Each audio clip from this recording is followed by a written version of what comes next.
Bismillahirrahmanirrahim. Assalamualaikum warahmatullahi wabarakatuh. Bismillahirrahmanirrahim. Alhamdulillahirabbil alamin. Wassalatu wassalamu ala asyrofil anbiya'i wal mursalin sayyidina wa maulana Muhammadin wa ala alihi wa sahbihi ajma'in, amma ba'd. Pertama-tama marilah kita mengucapkan puji dan syukur kehadirat Allah karena atas limpahan rahmat sehingga kita dapat sedikit menyimak sehingga kita dapat mendapatkan ilmu yang bermanfaat dunia dan akhirat. Kemudian selawat serta salam mudah-mudahan selalu tercurahkan kehidupan junjungan Nabi kita Nabi besar Muhammad Sallallahu Alaihi Wasallam. Baik, langsung saja di sini saya akan menyampaikan sedikit materi pelajaran atau bahan ajar, yaitu mata pelajaran Al-Quran Hadis kelas 7 tingkat Madrasah Sanawiyah.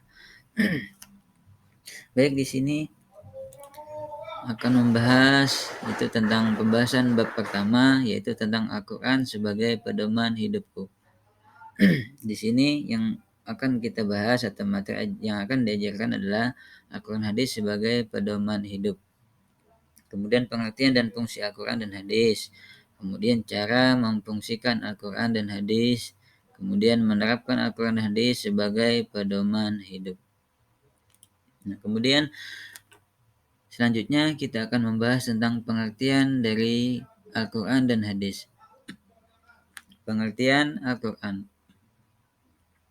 Al-Quran menurut bahasa berasal dari bahasa Arab, yaitu qara'a yaqra'u Qur'anan, yang berarti membaca atau bacaan.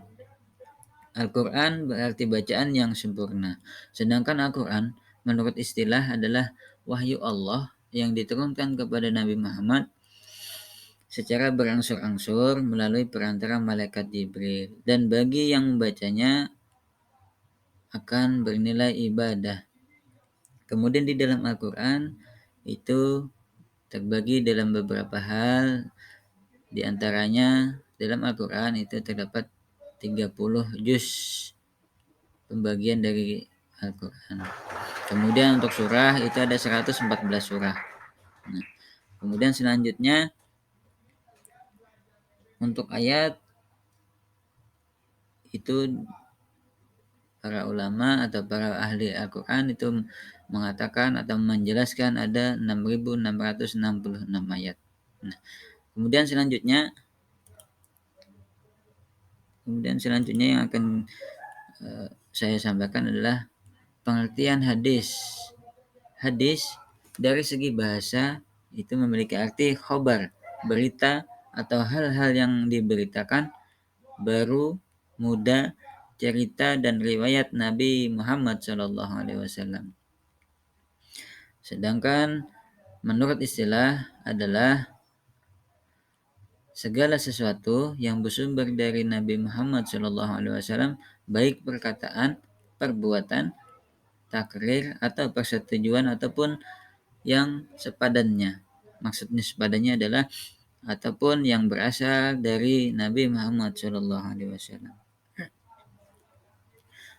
Nah, dari sini dapat disimpulkan bahwa hadis adalah segala sesuatu yang diambil dan dijadikan pedoman dari Nabi Muhammad SAW. Kemudian sedikit tentang sejarah pembukuan daripada hadis, itu pada masa Rasulullah beliau melarang untuk menulis atau mencatat sesuatu yang datang dari beliau, baik perkataan, kemudian perbuatan ataupun ketetapan dari Nabi. Kemudian apa alasannya? Alasannya adalah agar tidak tercampur dengan perkataan Nabi pada saat itu. Kemudian seluruh hadis pada masa Rasulullah berada dalam hafalan dan ingatan para sahabat. Nah, kemudian setelah Nabi meninggal, kemudian pada masa Khalifah Utsman, penulisan hadis mulai mendapatkan perhatian para sahabat dan tabi'in, di mana para hadis atau ahli-ahli yang orang-orang yang ahli hafalan dalam hadis itu dikumpulkan, kemudian hadis itu dicatat atau dibukukan. Nah, kemudian selanjutnya hadis itu dibagi atau dibedakan menjadi 3 macam. Yang pertama adalah hadis qauli atau qauliyah, yaitu yang berasal dari ucapan-ucapan atau perkataan atau sabda Nabi Muhammad SAW. Kemudian yang kedua adalah hadis fi'li atau hadis fi'liyah, yaitu perbuatan atau perilaku Nabi Muhammad SAW. Jadi yang ketiga adalah hadis takririyah, yaitu pernyataan ataupun ketetapan atau persetujuan Nabi Muhammad SAW terhadap sesuatu perbuatan yang dilakukan sahabat atau seseorang yang ada di hadapan beliau. Nah, jadi dari ketiga macam ini kembali dapat kita simpulkan bahwa hadis itu sesuatu yang berasal dari Nabi Muhammad SAW. Kemudian selanjutnya kita akan membahas tentang atau penjelasan tentang fungsi Al-Quran dan hadis. Nah, sesuai dari judul materi bab di awal bahwa Al-Quran dan hadis sebagai pedoman hidupku. Nah, di sini ada 4 poin utama atau poin penting yang dapat kita ambil, itu tentang fungsi Al-Quran dan hadis.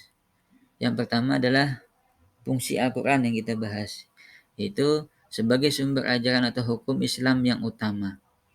Nah, maka dari itu, barang siapa yang berpegang teguh pada Al-Quran, maka itu menjadi sumber yang utama baginya. Kemudian yang kedua, sebagai konfirmasi dan informasi terhadap hal-hal yang tidak dapat diketahui oleh akal. Jadi sesuatu yang dipikirkan oleh akal itu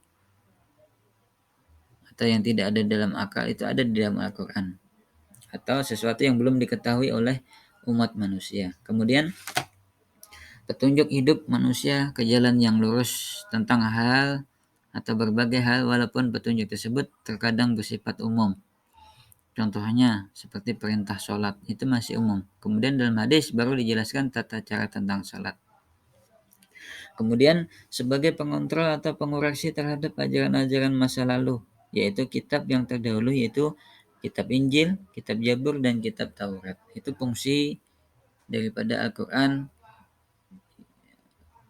Ada 4 poin diantaranya yang dapat kita simpulkan. Kemudian selanjutnya adalah fungsi hadis terhadap Al-Quran, yaitu yang pertama adalah mengukuhkan hukum yang sudah ada di dalam Al-Quran.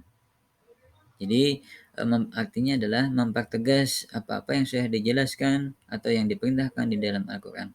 Kemudian yang kedua, merincikan atau merinci ayat Al-Quran yang bersifat global.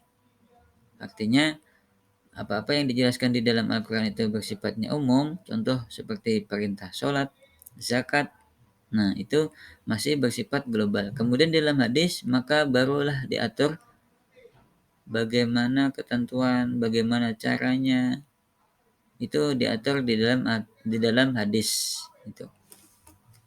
Kemudian menetapkan hukum yang belum terdapat di dalam Al-Quran. Nah, itu sesuatu yang belum ada di dalam Al-Quran, itu mengambil pedoman dari hadis Nabi Muhammad SAW. Kemudian yang terakhir, membatasi keumuman ayat Al-Quran. Nah, itu. Kemudian selanjutnya, nama-nama dari kitab Al-Quran itu diantaranya karena Al-Quran ini suatu kitab yang istimewa karena termasuk daripada mukjizat yang diberikan Allah kepada Nabi Muhammad, maka sungguh istimewa kitab Al-Quran tersebut. Kemudian yang pertama adalah itu memiliki nama Al-Furqan, itu yang berarti pembeda. Pembeda maksudnya adalah pembeda antara yang hak dan yang batil. Kemudian ada yang kedua adalah An-Nur. Itu memiliki An-Nur artinya cahaya. Cahaya. Kemudian yang ketiga ada Asyifa, atau sebagai obat atau penyembuh. Nah, itu bagi seseorang yang hatinya gelisah, galau, nah itu bisa diobati dengan membaca kitab Al-Quran. Kemudian ada yang keempat ada Al-Bayan atau Al-Bayinah atau penjelas daripada hukum-hukum Allah. Kemudian yang kelima adalah busra, kabar gembira. Itu yang keenam ada zikro, peringatan. Yang ketujuh adalah huda atau petunjuk. Itu jelas karena Al-Quran adalah sebagai petunjuk untuk umat manusia atau yang lebih khusus untuk umat Islam. Kemudian yang kedelapan ada al-burhan, bukti yang teratur atau yang terdapat di dalam kehidupan manusia. Jadi apa-apa yang dilakukan oleh manusia itu dapat dibuktikan, dapat dilihat atau dapat diambil pelajaran dari Al-Quran. Yang kesembilan adalah Al-Hakim, yang maha bijaksana. Kemudian yang kesepuluh ada Ar-Rahmah atau rahmat. Nah, jadi dari nama-nama Al-Quran di sini itu dapat dilihat bahwa Al-Quran itu sangat cocok untuk digunakan sebagai pedoman hidup. Itu. Kemudian selanjutnya manfaat diturunkannya Al-Quran. Itu diantaranya adalah kehidupan manusia menjadi terbimbing dan dengan petunjuknya. Kemudian dari segi akidah dapat menjaga kemurnian iman, dengan kata lain itu menjadi umat yang menegakkan tauhid. Itu. Karena sebagian daripada Al-Quran itu memberi pelajaran atau pendidikan tentang tauhid atau tentang keimanan atau ketuhanan. Kemudian selanjutnya adalah dari segi ubudiyah atau ibadah, dapat mengetahui aturan-aturan yang benar sesuai apa yang dikehendaki oleh Allah atau perintah-perintah Allah yang ada di dalam kitab Al-Quran.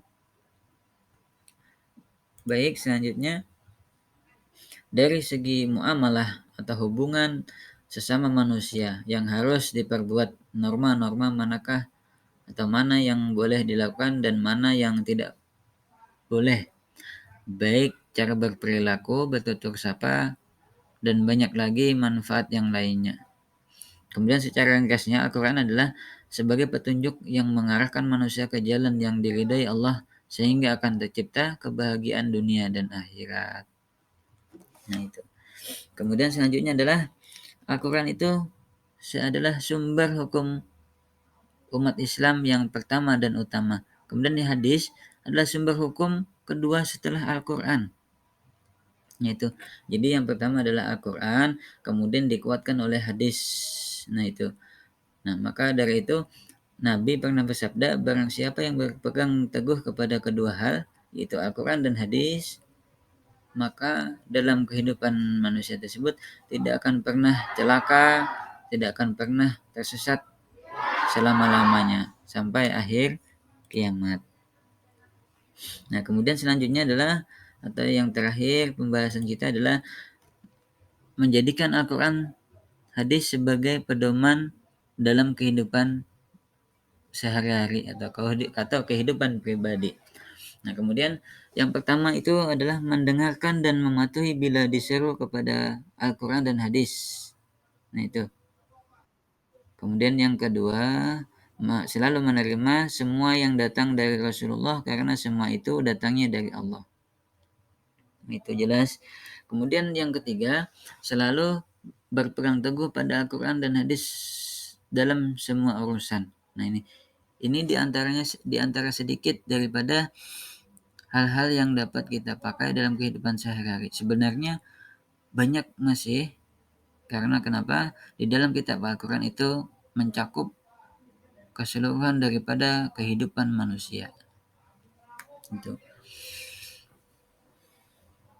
Contoh, misal diantaranya kita diperintahkan atau dalam kehidupan sehari-hari kita dapat membaca Al-Quran, kemudian mengamalkannya, karena dalam membaca tersebut tadi di awal-awal materi dikatakan adalah bernilai ibadah. Itu. Dan mudah-mudahan kita dapat mengamalkan apa-apa yang disampaikan atau menjadi pedoman di dalam Al-Quran dan hadis sehingga kita termasuk orang-orang yang selamat dunia dan akhirat. Nah, mungkin ini saja yang dapat saya sampaikan, dan mudah-mudahan untuk materi selanjutnya berlanjut untuk materi yang pembahasan tetap dalam Al-Quran, dan untuk materi Al-Quran dan hadis saya cukupkan sampai di sini. Saya hilap mohon maaf.